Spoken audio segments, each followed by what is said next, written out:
Hey now, everybody, this is Professor Island, and today we're talking about the English 101 distance education class. When you log into Canvas, you'll notice that the class is broken up into modules, and these modules essentially are the structure for the course. Other than the syllabus, the citrus resources, and the Start Here section, the modules are essentially the week-by-week instruction and content for both reading and writing assignments. However, before you get started, I want you to do a couple things. The first thing I want you to do is read through the syllabus and get an idea as to what we're actually doing. Obviously, the course calendar will be useful, but you're going to see it replicated here in the modules and on the inglit.org site anyway. The student services stuff you'll utilize later on if you need, specific things like library access and even opportunities for tutoring and things like that. And that's on the citrus side. For my class, however, before you get started, you need to go through the Start Here module. And what you need to do is you need to go through and read all of these things. And the welcome message will look very similar to the welcome message I sent you as an email, but it does have some specific information that is only available here. You'll also have an instruction on how to use the course calendar.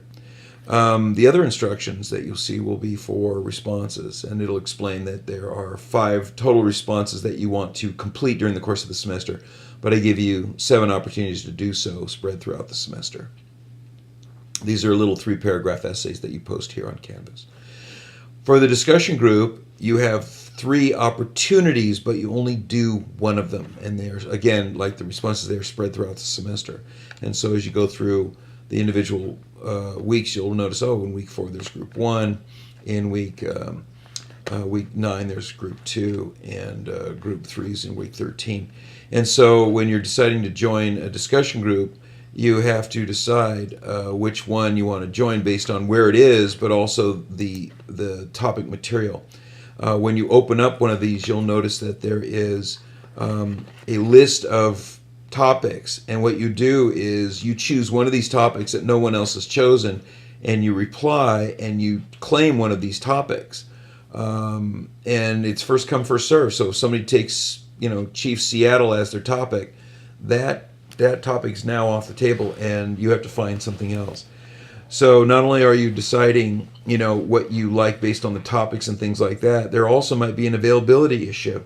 In other words, you might have wanted to be in discussion group 1 because you want to get it over with and you're really interested in Native American culture, and you might even be interested in this particular author. But if you show up late and the 10 or 12 spots that are available for this particular discussion group are already taken, you'll have to choose one of the other groups. One of the other elements for this particular, you don't want to do that. You don't want anything red. That's always bad. That's always a bad sign. One of the other things that you'll notice as you're reading the Start Here section is that there's a little quiz here. All this quiz does is it basically verifies you've read all the stuff I asked you to read before you get started in the class. I just need you to be aware of the work level in this course. English is hard. College English is hard. And also distance ed makes it harder. And just as long as you're aware of what you're getting into, then it's always a good start. So before you can get access to the week 1 and 2 of materials, you have to pass this quiz, which is not that difficult. You just have to have read this material, and if you screw it up, you can always take it again. But the idea is that you've read the material and you're ready for the course. In each week, there's going to be a series of things. Each week usually has a reading assignment. And when you click on that reading assignment, you'll notice that it takes you to something that looks suspiciously like the calendar on my website and certainly in the syllabus, and that's exactly what it is. You'll have 3 things. You'll basically have a literary analysis, such as theme, which takes you to inglit.org, and then you read about what theme is and what theme is not. The other thing you'll notice, it says Internet, John Cheever. And when you go to my website, you'll notice that when you go to the English iNet resource list, there's a thing called authors. And this authors list has all these these authors' names on it. And if you go down to the John Cheever one, you'll notice, there's a biography, and there's some literary analysis, and there's even more literary analysis. And you can use these resources to understand who your author is. and the kind of material that you might find useful for understanding who this person is and what kind of person he is. And then when you find out, oh, this guy was an alcoholic, and you read the story and say, oh, the guy who's telling the story seems to be doing a lot of drinking too. You might find some parallels between your story and the author. The other thing that you'll find is the primary text, and the primary text, of course, is the story that we're using to analyze this material. And ultimately, you'll find out that in this particular case, that one did not work as the way that I wanted it to. But ultimately, you'll find that the material is available to you by clicking on the story. So when I take you over to Shiloh, which is going to work just fantastic, although I'm going to update this. This is the story that you'll be reading from, each week you'll read a story very much like this, and you'll use that story then to apply something like quotation or to apply something like theme, etc., etc.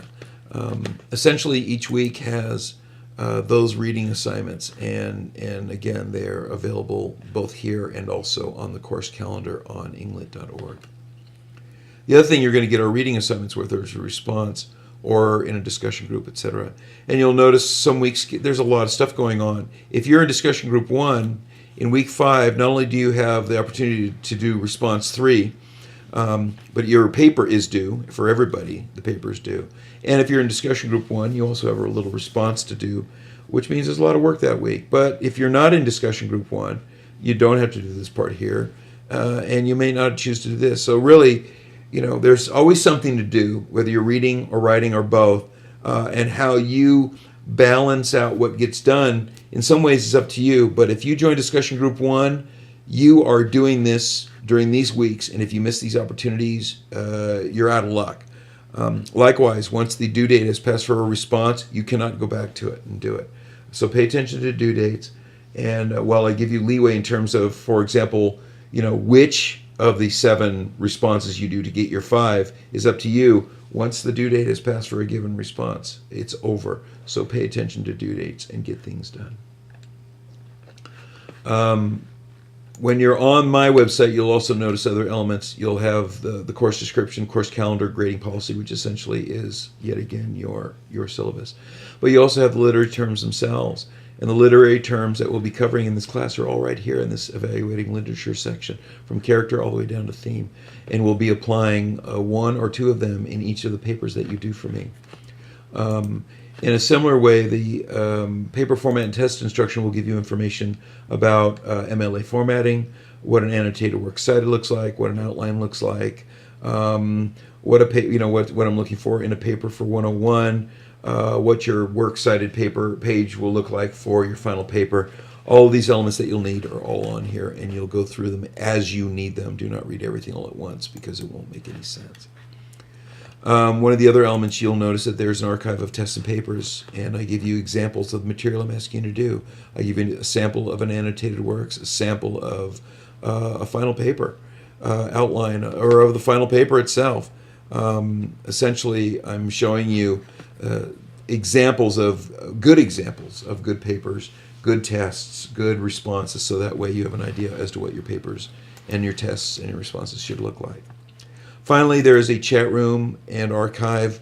If you want to join the chat room on Wednesdays between 7 and 9 p.m., you would follow these instructions, and you would essentially talk to me directly.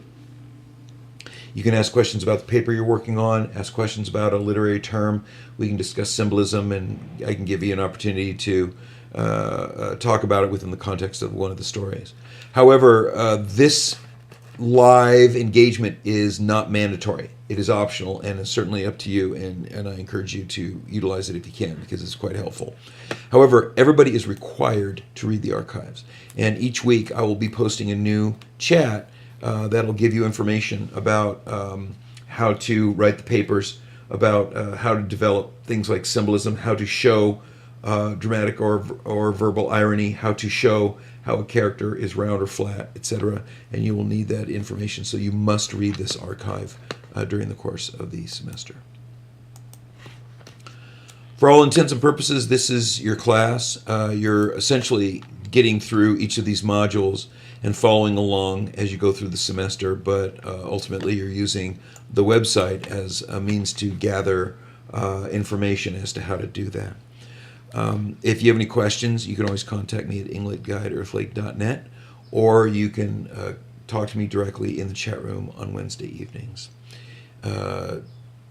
Don't hesitate to ask questions, because ultimately, if you can get moving along and after you ask me a question, get that answered, and then move along to finish your assignments, then I'm doing my job and you're doing your job, which is what we're trying to do. Trying to get through the semester as best we can. So stay in touch, and I'll see you on the web.